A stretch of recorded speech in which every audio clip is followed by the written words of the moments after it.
Welcome to Quickies. My videos are for entertainment purpose only. Annabelle एक horror movie है जो 2017 में एक अमेरिकन राइटर ने लिखी। एनाबेला में बताया जाता है कि कैसे डॉल्स बनती हैं और इनका इस्तेमाल कैसे कैसे किया जाता है। आए इस मूवी के बारे में मजीद जानते हैं। मूवी का स्टार मिस्टर मोलिन नामी एक आदमी से होता है जो डॉल्स बनाया करता था। एक दिन जब वो डॉल बना रहा था तो इतने में अपने डोर के नीचे उन्हें एक नोट मिलता है जिस पर लिखा था फाइंड मी। मिस्टर मोलिन्स ये नोट उठाकर आगे जाते हैं तो एक और नोट मिलता है जिस पर लिखा था क्लोजर। ये नोट किसी और ने नहीं बल्कि उनकी अपनी बेटी ने लिखा था। इसका नाम था एनाबेला। मिस्टर मोलिन्स और उनकी वाइफ अपनी बेटी से बहुत प्यार करते थे। वो उसे किसी हाल में भी खोना नहीं चाहते थे, मगर किस्मत को तो कुछ और ही मंजूर था। अगले दिन चर्च से वापसी पर गाड़ी का टायर पंक्चर हो जाता है। मिस्टर मोलिन्स कार ठीक कर रहे थे कि एनाबेला को एक गाड़ी हिट करती है। इसकी वजह से एनाबेला की ऑन स्पॉट डेथ हो जाती है। अब 12 साल गुजर गए हैं और हमें दिखाया जाता है कि मिस्टर मोलिन्स के साथ मिलने एक नन और कुछ ऑर्फन बच्चियां आ जाती हैं। रास्ते में ड्राइवर उन्हें बताता है कि दोनों हस्बैंड वाइफ एनाबेला की डेथ के बाद बहुत अकेले हो गए हैं। जब ये लोग वहां पहुंचते हैं तो एक बच्ची भी दिखाई जाती है जिसकी एक टांग को पोलियो था। इस लड़की का नाम जैनिस था। ये इस मूवी की मेन कैरेक्टर है। मिस्टर मोलिन का घर बहुत बड़ा और खूबसूरत था। मिस्टर मोलिन्स उन्हें बताते हैं कि इनका रूम ऊपर है। अब सिस्टर उन्हें बताती है कि जैनिस चल नहीं सकती, इसलिए हम नीचे ही रहेंगे। मिस्टर मोलिन्स उन्हें एक चेयर दिखाते हैं जो उन्होंने अपनी वाइफ के लिए बनाई थी। जेनिस इसके ऊपर बैठकर आराम से ऊपर चली जाती है, लेकिन इसके पीछे एक शैडो था और फिर अचानक से वो शैडो गायब हो जाता है। यहाँ आकर सब लोग बहुत खुश थे और बच्चियां अपने बेड चूज करती हैं। जेनिस रूम के बाहर 5 साल, 6 साल और 7 साल लिखा हुआ देखती है। तभी मिस्टर मोलिन्स आते हैं और उसे बताते हैं कि ये रूम बंद रहेगा और कोई भी इसे खोलने की कोशिश ना करे। अगले सीन्स में हम सिस्टर को देखते हैं जो अपना काम कर रही होती है तो उसे एक सीक्रेट विंडो का पता चलता है। अजीब बात ये थी कि विंडो में लिफ्ट लगी हुई थी। सिस्टर इसे बंद करती है तो ये विंडो खुद ब खुद दोबारा खुल जाती है। इसे देखकर सिस्टर बहुत डर गई थी। तभी एक लड़की आती है और उससे बाहर खेलने की परमिशन चाहती है और उससे बाहर खेलने की परमिशन लेती है। जैनिस सबको नीचे खेलता देखकर उदास होती है क्योंकि वो चल नहीं सकती थी। रात को डिनर के टाइम मिस्टर मोलिन्स की वाइफ को दिखाया जाता है और साथ ही डोर बंद हो जाता है। जेनिस को भी वही नोट मिलता है जिस पर लिखा था फाइंड मी, जैसे एनाबेला लिखा करती थी, मगर वो तो मर चुकी थी। तो ये कौन था जो जेनिस को नोट लिख रहा था?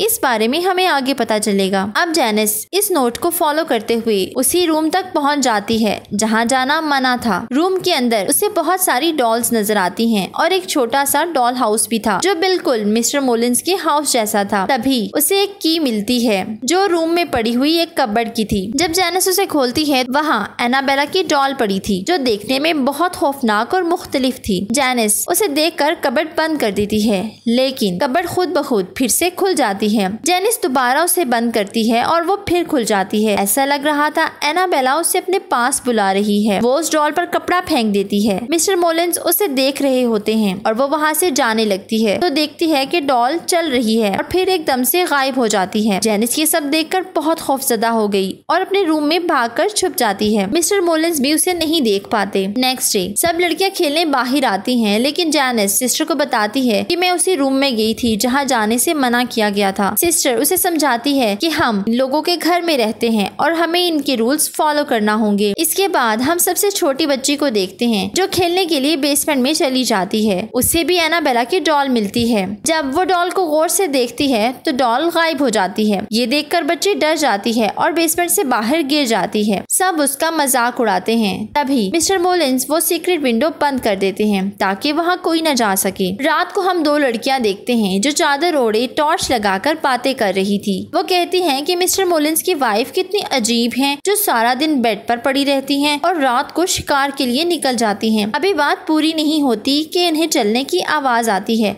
और अचानक टॉर्च बंद हो जाती है। ये एक बहुत खौफनाक मंजर था। फिर हमें एक साया नजर आता है जो उन्हें अपनी तरफ खींचता है। ये दोनों चीखें मारती हैं। सब उठ जाते हैं। एक लड़की मिस्टर मोलिन्स को कहती है कि मैंने आपकी वाइफ को देखा है, जिस पर मिस्टर मोलिन्स कहते हैं कि ऐसा पॉसिबल ही नहीं क्योंकि मेरी वाइफ चल नहीं सकती। इसके बाद सिस्टर मिसेस मोलिन्स के पास एनाबेला की मौत का अफसोस करने जाती है। यहाँ हम पहली बार मिसेस मोलिन्स को देखते हैं क्योंकि वो हर टाइम अपने मुंह पर एक मास्क पहन कर रखती थी। वो ऐसा ऐसा क्यों करती थी ये हमें बाद में पता चलेगा। जेनिस सारी बातें सुन रही थी। वो एनाबेला और उसकी डॉल की पिक्चर देखती है और उसे उतार कर अपने पास रख लेती है। रात को वो दोबारा उसकी रूम में जाती है, लेकिन इस बार उसके साथ वो छोटी बच्ची भी थी। वो डॉल पर एक टॉय फेंक कर मारती है। डॉल बहुत गुस्से से उसे देखती है। छोटी बच्ची के देखकर वहाँ से भाग जाती है, लेकिन जेनिस नहीं जाती। जेनिस को एनाबेला की सोल नजर आती है। जेनिस उसे कहती है तुम्हें क्या चाहिए, मैं तुम्हारी हेल्प करूंगी। एनाबेला जैसे ही पीछे मुड़ती है तो उसका फेस पूरी तरह खराब था। वो एक बहुत ही हॉरर सोल में बदल चुकी थी। एनाबेला उसे कहती है मुझे तुम्हारी सोल चाहिए। जेनिस डर जाती है। अब वो एक ऑटोमेटिक चेयर पर बैठती है ताकि नीचे जा सके, लेकिन चेयर नीचे की बजाय ऊपर आने लगती है। अब वो शैतान जेनिस को ऊपर से नीचे फेंक देता है। सुबह होती है तो मिस्टर मोलिन्स जेनिस का इलाज करवाते हैं। जेनिस बताती है कि इस घर में कोई शैतान है जो मुझे मारना चाहता है क्योंकि मैं सबसे वीक हूँ। सिस्टर उसे समझाती है कि तुम्हारी बॉडी बेशक वीक हो मगर तुम्हारी सोल स्ट्रॉन्ग है, तुम इन सबसे ज्यादा स्ट्रॉन्ग हो। रात लिंडा को भी उसी रूम से आवाजें आती हैं। वो बाहर विंडो से देखती है कि डॉल चेयर पर बैठकर झूले ले रही है। इसे देखकर वो डर जाती है, लेकिन फिर भी देखना चाहती थी कि क्या वाकई ये कोई शैतान है। वो अपनी टॉय गन का इस्तेमाल करने की कोशिश करती है, मगर वो इवल उसकी टॉय गन छीन लेता है। लिंडा डरकर छुप जाती है।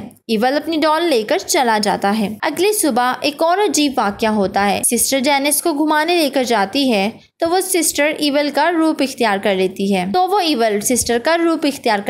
और जेनिस को बंद कर देती है। जेनिस को एनाबेला नजर आती है जो अपना ब्लड जेनिस में ट्रांसफर कर देती है, यानी अब एनाबेला की जगह जेनिस ने रूप इख्तियार कर लिया था। जेनिस की चीखें सुनकर सब वहां आ जाते हैं, लेकिन वो खुद को नॉर्मल जाहिर करती है। नेक्स्ट डे लिंडा मिस्टर मोलिन्स को सब सच बता देती है कि आपके मना करने के बावजूद जेनिस उस रूम में गई थी और वो डॉल भी इसने ली है। ये सब बातें सुनकर वो बहुत गुस्सा होते हैं और घबरा कर वहाँ पहुँचते हैं। वो देखते हैं कि डॉल उस चेयर पर बैठी हुई है और साथ ही उन्हें एक नोट मिलता है जिस पर लिखा था मैंने आपको ढूंढ लिया है। उन्हें वहाँ जेनिस भी मिलती है। मिस्टर मोलिन्स उसे डांटते हैं कि मैंने तुम्हें मना किया था। तभी जेनिस अंधेरे में जाकर कहीं गायब हो जाती है। उसकी बॉडी से वही शैतान निकलता है। मिस्टर मोलिन्स उसकी तरफ क्रॉस का साइन करते हैं, लेकिन वो मिस्टर मोलिन्स की फिंगर्स को तोड़ देता है और उन्हें मार देता है। सिस्टर चीख की आवाज सुनकर आती है तो मिस्टर मोलिन्स की बॉडी अजीब सी हालत में पड़ी थी। ऐसा लग रहा था जैसे किसी ने उनका सारा ब्लड चूस लिया हो। लड़कियां ये इंसिडेंट देखकर बहुत घबरा गई थी। लिंडा डॉल को फेंकने जाती है तो सिस्टर उसे देख लेती है। लिंडा डॉल को फेंक कर नीचे बैठ जाती है और उसे कोई चीज अपनी तरफ खींच रही थी, लेकिन उसकी किस्मत अच्छी थी कि सिस्टर उसे आकर बचा लेती हैं। अब वो दोनों घबरा कर घर के अंदर जाती हैं, जहां जेनिस की जगह डॉल बेड पर लेटी हुई थी। सिस्टर मिसेस मोलिन्स के पास जाती हैं ताकि उसे घर की हकीकत का पता चल सके।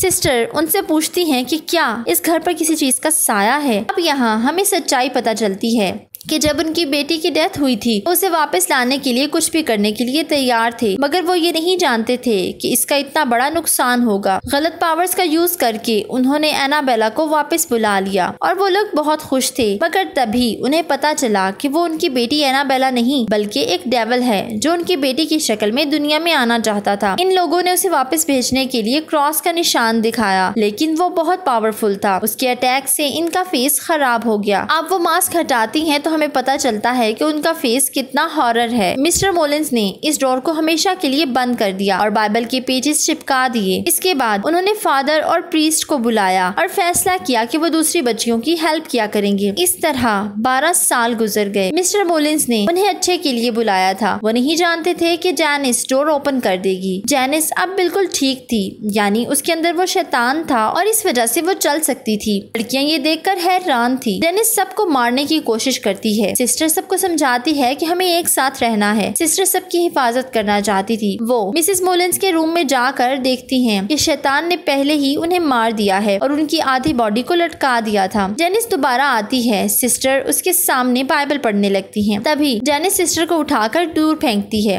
वो शैतान सबको तंग करने लगता है। वो लोग एक कॉटेज में जाकर छुप जाते हैं। वो उसे मारने की कोशिश करता है। दूसरी तरफ लिंडा को मारने की कोशिश करता है। लिंडा विंडो ओपन करती है तो मिसेस मोलिन्स जो मर चुकी थी। शैतान अब उनकी बॉडी में आ जाता है। वो लिंडा की तरफ आ रही थी। लिंडा वो विंडो दोबारा से बंद कर देती है। सिस्टर उसे बचाने आती है तो जैनिस एक दफा फिर उन पर अटैक कर देती है। सिस्टर उसे वहीं बंद कर देती है जहाँ वो डॉल बंद थी। अब वो पूरी ताकत से घर को हिलाना शुरू कर देता है लेकिन बाहर नहीं निकल पाता। लाइट्स ऑन ऑफ होने लगती हैं और सब भागने लगते हैं। फाइनली सब लाइट्स ऑफ हो जाती हैं और एक खौफनाक सीन दिखाया जाता है। नेक्स्ट डे सब कुछ नॉर्मल था और वहाँ पुलिस थी। पुलिस उसी कबर्ड को खोलती है। वहाँ से जैनिस गायब थी और एक डॉल पड़ी हुई थी। इसका मतलब वो शैतान जैनिस को अपने साथ ले गया था। एक ड्राइवर ये डॉल लेकर चला जाता है और लड़कियां भी वहाँ से चले जाना बेहतर समझती हैं। इसके बाद कुछ वक्त गुजर जाता है। अब दिखाया जाता है एक कपल ऑर्फन हाउस से बच्ची को अडॉप्ट करने आया है। वो बच्ची कोई और नहीं जैनिस थी जो अब बिल्कुल ठीक हो चुकी थी।